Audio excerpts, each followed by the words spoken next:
конечно, сегодня перед нами стоит задача — это помочь людям, оказать содействие в трудной жизненной ситуации, проводить международные конференции, концерты. Вот у нас запланирован уже ряд концертов для детей, предновогодние, где будут приглашены дети из школ республики.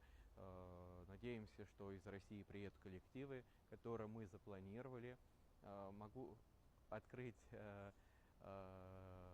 небольшую программу. Это дети, это известный театр-студия, которая находится в столице. Они с рождественской программой представят здесь, в республике, свои достижения, свои те программы, которые они реализовывают на новогодних каникулах на главных площадках России.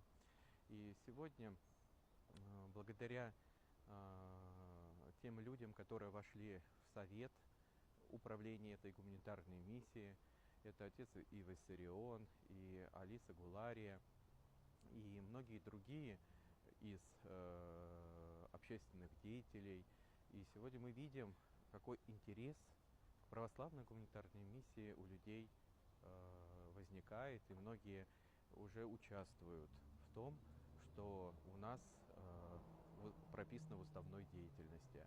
Я всех приглашаю, наших дорогих друзей, знакомых, к активному участию. Мы каждый можем сделать доброе дело.